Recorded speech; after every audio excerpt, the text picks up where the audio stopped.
Hello, you guys, and welcome back to another episode of Mental Health with Megan. So, as you can see, I think that this was in the last episode too, but I have decorated for Halloween because it is spooky season and I am a spooky bitch. And also, you do not get to come on here and judge how I look because number one, this is my podcast, and number two, I filmed my podcast in my room. Therefore, yes, I am in sweatpants and a t-shirt, and my hair looks disgusting. It's just frizzy today because the weather, it's very humid and I hate my hair when it's frizzy. Anyways, I would like to point out my shirt. It has the lyrics from one of my favorite songs on it. Give me the beat, boys, and free my soul. I want to get lost in rock and roll and drift away. I used to listen to that when I was a kid all the time, and yeah, I just like the design on this shirt. It's a Jeep. It has a Jeep on it too. And I'm a Jeep girly, even though I don't have a Jeep anymore. Rest in peace, Jessica. Okay, so enough of the sarcasm. So today, as you can tell by the title, also, guys, I promise that I'm fine. I have a scary bruise on my arm, and it's literally just from getting an IV. And I have gotten IVs multiple times before. I had like 3 IVs just alone when I was in the hospital for mono. They had to put in an IV like 3 times, and I never get bruises from them. So whatever this nurse did, he really like messed it up, or he poked me one too many times or something, because it looked way worse the other day too. This is it after a couple days. It's getting better, but this is one of the worst bruises I've ever seen on myself. And like, yes, I do bruise easily, but I usually don't get bruises from IVs. I've had them plenty of times, like, or getting blood drawn. I never usually get bruised from that, but I did this time.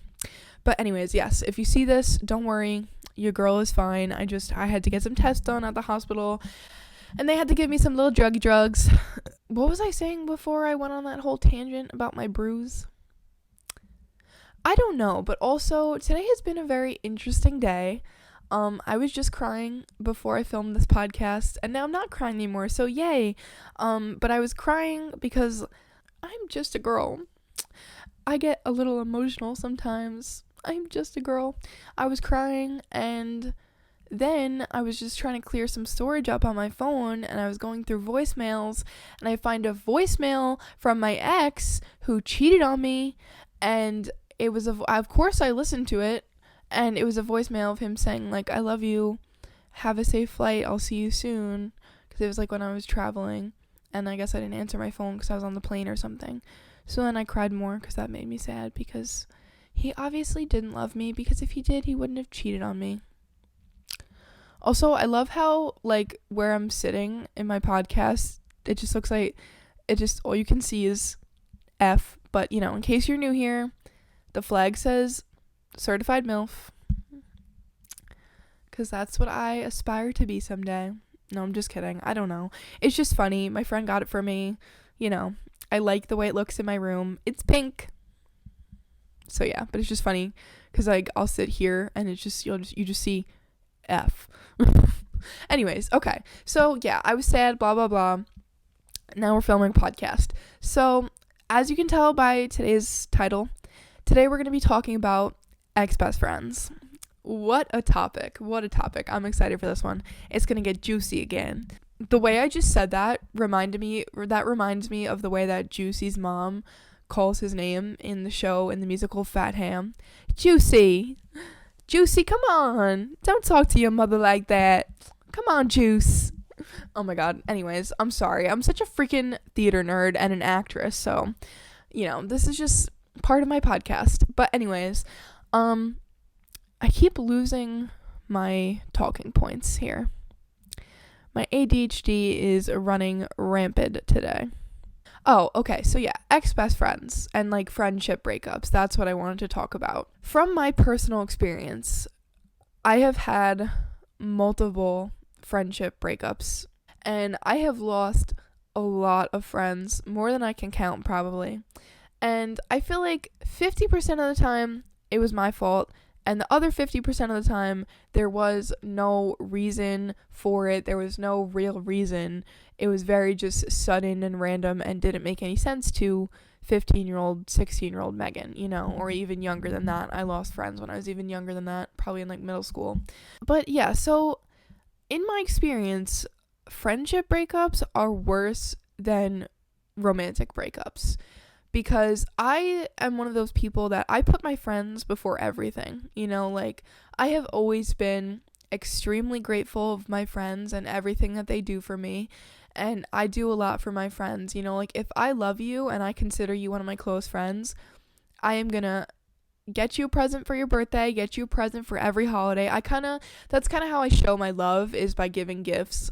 But I'm gonna be there for you when you're going through it, when you're going through a breakup or a big life change or whatever. I'm gonna be there with you to celebrate your wins, grieve your losses. Like, when I consider you a close friend, I am going to be there for you no matter what.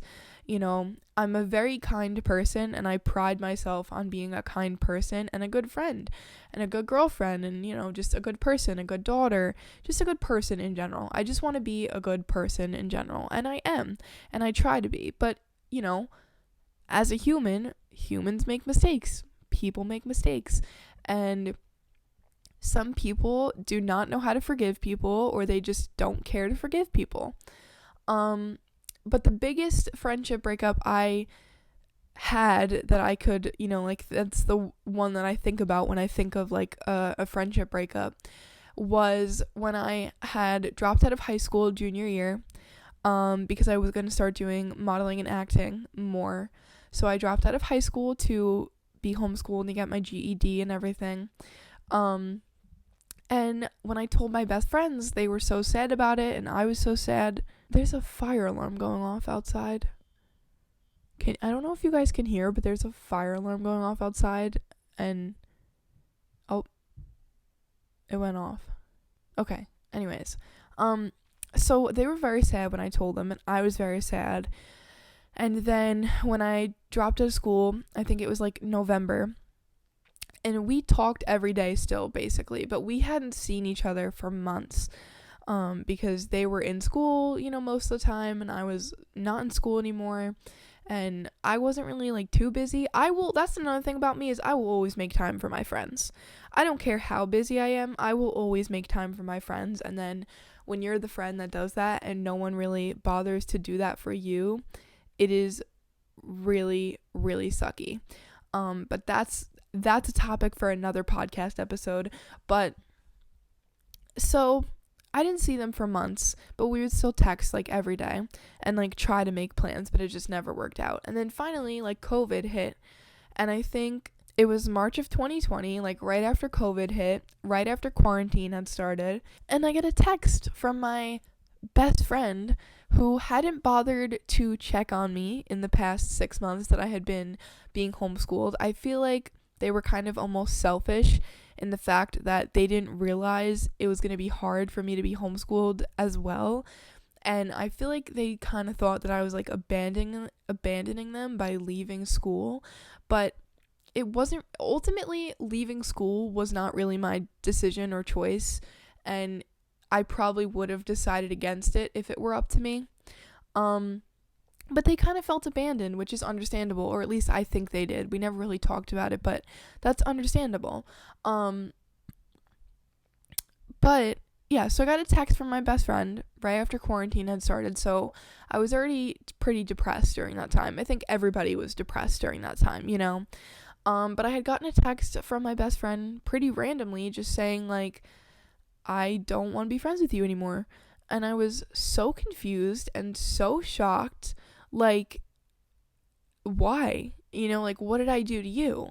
Because if we haven't seen each other in 6 months, but I've been trying to make plans with you anyway, and you're the one who was not receptive to those plans, something's not adding up, And I was friends with this girl and another girl for 7 years. From 6th grade to our junior year of high school, we were close friends. And I had hung out with them all the time. Every school project, we worked on it together. We would study together. We hung out like pretty frequently. We did everything together. We were in theater together. Like, we literally did everything together. For 7 years, we were very close. And this one girl texted me this, and I was like freaking out. I started crying and I was like freaking out, and I was like, why? Like, how could you do this to me after we've been friends for so long? Because I truly thought that these girls were like my best friends forever, And then I immediately started thinking, I was like, okay, so if she's not friends with me anymore, is this other girl going to be friends with me still? Because they were friends before I was like brought into the group. Also, friend groups of 3 never work. Friend groups of 3 never work. I have learned this lesson now. Friendships where there's 3 people never work. Someone always ends up getting hurt. And usually it's me. No, but I've been on both ends of it. I've been on the end where I'm the third wheel and the third one, and I get kind of put out of the friend group. But then I've also been on the other end where I've been one of the girls in the friend group that ended up getting closer to one of the other girls, and we had to put out one of the other girls, not on purpose, but like she ended up getting jealous that we got so close. So I've been on both ends of that. But point of this is that friend groups of 3 rarely seem to work out. I highly advise against it. I also highly advise against introducing your friends from different aspects of your life, because that doesn't always go well either. So I've learned all my lessons. But yeah, so I was just really confused, and then I started thinking, like, is this other girl going to be friends with me? So I texted this other girl, and I was like, hey, like, this was really random, but the girl just texted me and said, she doesn't want to be friends with me anymore. And I was just wondering, like, are you also not going to be friends with me now too? And of course, to no surprise, she said, like, yeah, I don't really think we can be friends anymore because, this person's my friend and we are friends first and I'm going to take her side. And I was heartbroken. I cried like I had the most gut-wrenching feeling. I cried hysterically for hours on end, for literally hours that day. And I was just so distraught over it and so upset, and I couldn't understand why these girls would do this to me. Like, I had never, yes, we did have like little like fights and like drama happen early on in our friendship when we were in middle school. And, that's middle school drama. That's I feel like kind of happens to most people. But like, they kind of blamed that middle school drama as like the reason why they couldn't be friends with me anymore. And I was like, if you had a problem regarding this drama that happened, 5 or 6 years ago, why didn't you say it 5 or 6 years ago? Why did you wait until now?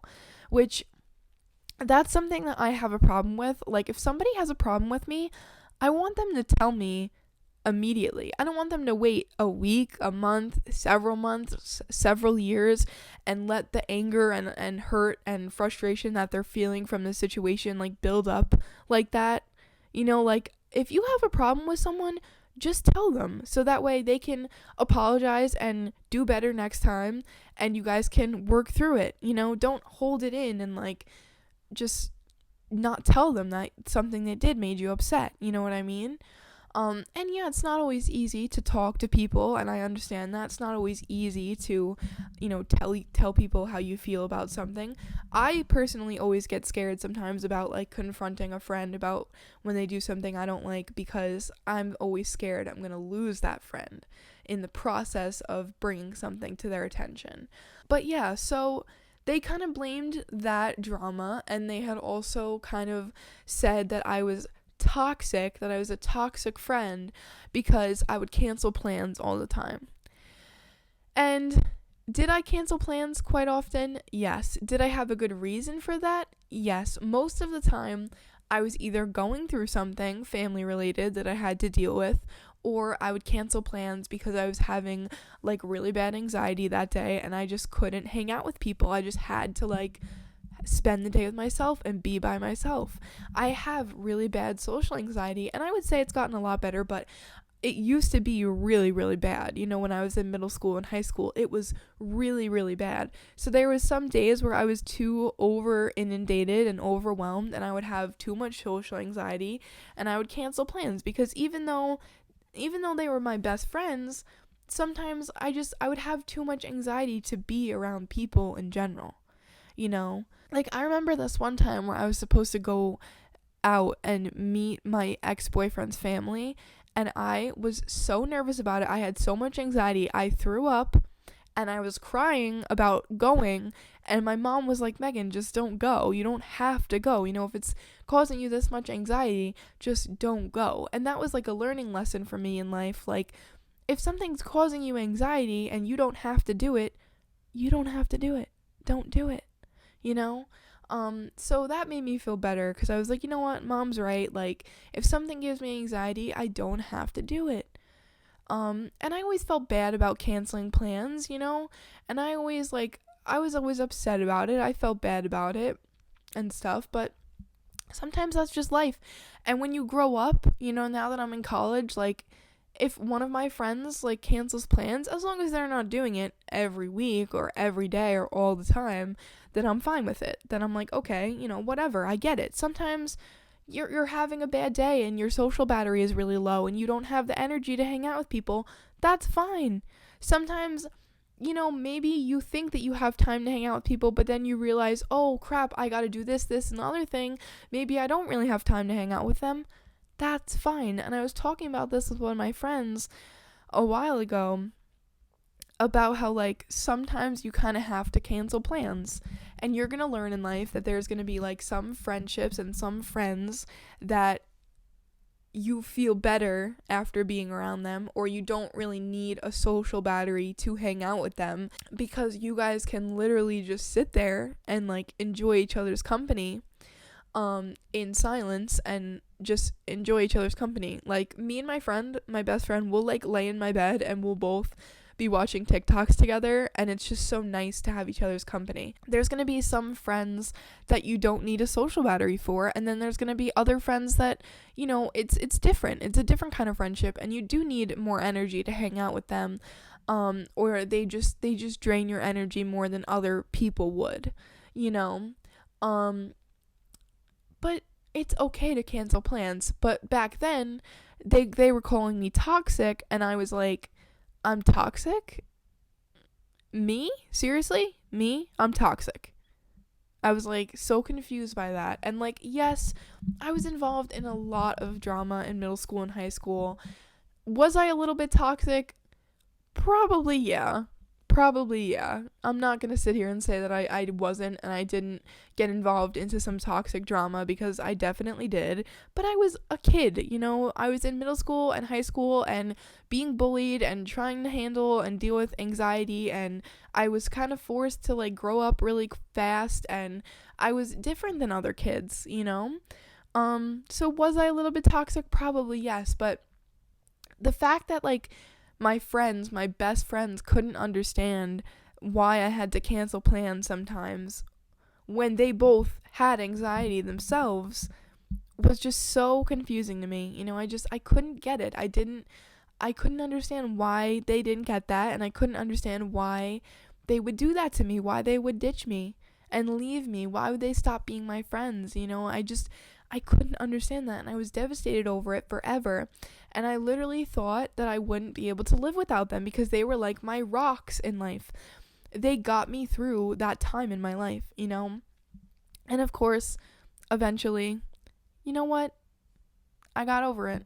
And I realized, you know what? I don't need them anymore.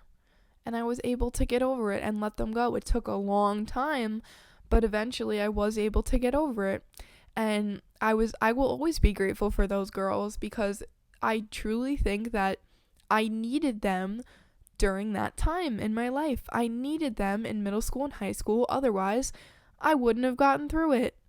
You know, I went through some hard shit during those times, and those girls, along with a few other people, you know, they were there for me to help get me through it. So I don't regret anything. I don't miss them anymore. I don't really want to know how they are. I don't care about them anymore. I don't think to text them anymore. But I'm grateful for them, because I needed them during that time. they got me through a very tough time in my life, and we had amazing memories. I found a picture of us sitting together at one of their houses when we were little, and we were decorating t-shirts for homecoming, I think. And that's just such a core memory, like, I'm not friends with them anymore, but now I'm able to still look at pictures and think about the memories we had and be happy about it, and then one of my other like big like friendship breakups was, I'm sure you guys know her, like Haley, the girl that I met on Yubo, and I traveled to Minnesota to meet her and her family, and we just had such a toxic friendship on both parts. We would like say horrible things to each other, block each other on Snapchat, unblock each other. Like, we were just both being toxic to each other, and it was just an endless cycle. She used to say and do some awful things to me, and I said some stuff to her too that was really nasty, but not like to the point that she was doing it. Well, she used to make me cry on FaceTime before I even met her in person. So the fact that I went to Minnesota to meet her anyways, it's a little scary. Like, Megan, what were you doing? No, but like, seriously, I would never trade that experience for the world. It was literally one of the best experiences I've had to this day. It was so much fun. I had the time of my life. So again, like, it ended up being like a happy situation.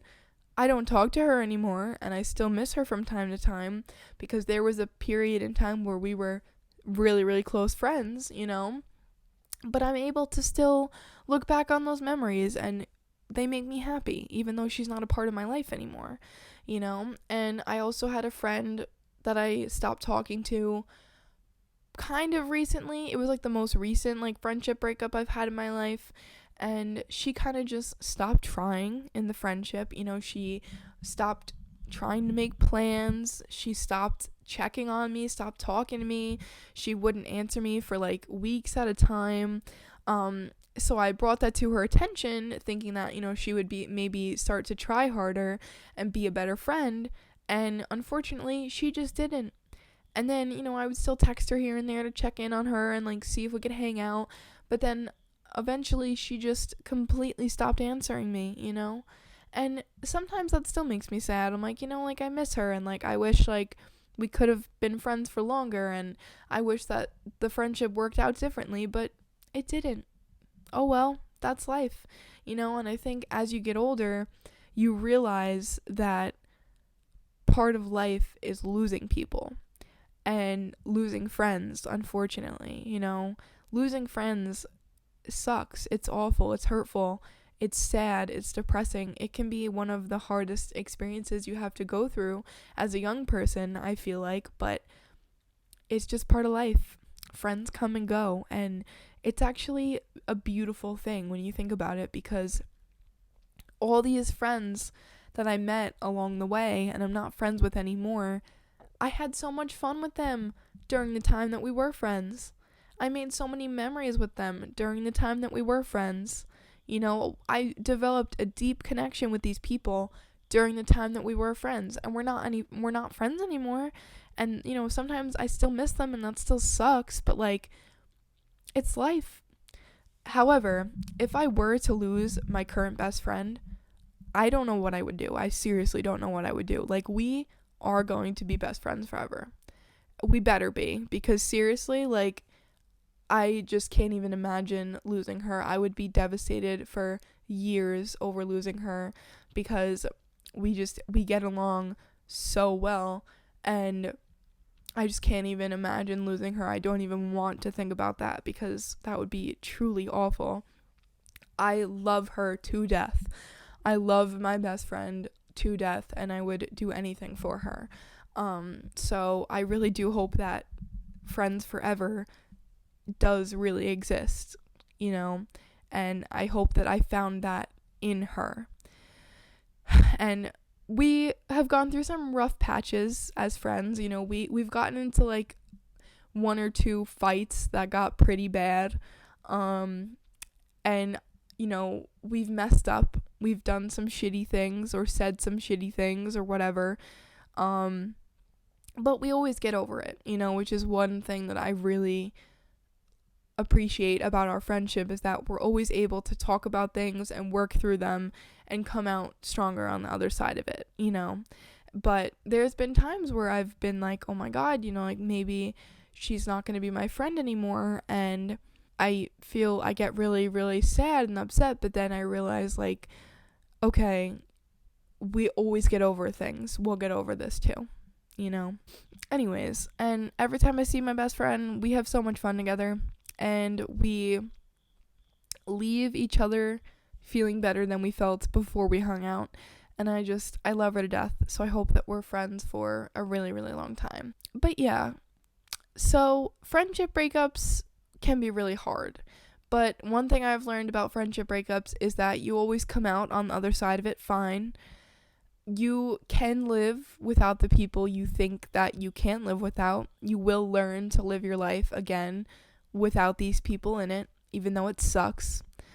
And everything happens for a reason.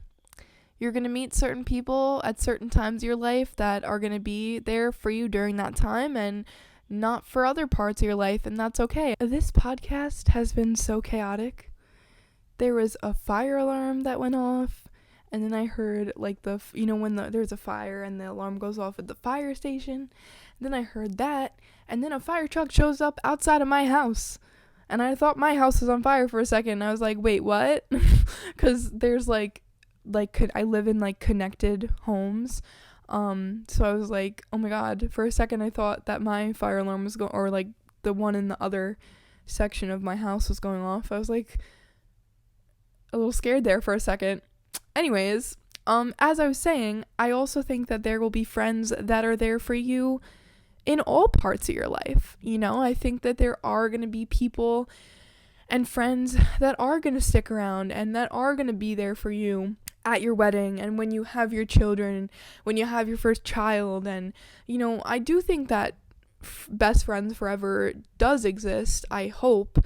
Because I know a lot of people that they have friends that they've been friends with since they were literally babies, I do think that is a thing, and that is real, that you can have friendships that last forever or, for very, very long time. My grandma had friends that she was friends with for 20, 30 years, so maybe you've met your best friends forever already, or some of them, and maybe you haven't, but in the end, you'll always be okay, And I am so grateful for all of my best friends and all of my friends that have been friends with me for years. I love you guys to death.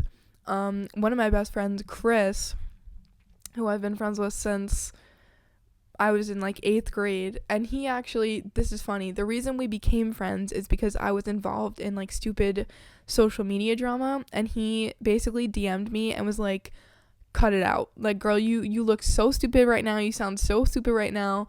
Cut it out. And I think I kind of listened to him. And then we became pretty close friends after that. And I still talk to him pretty much every day.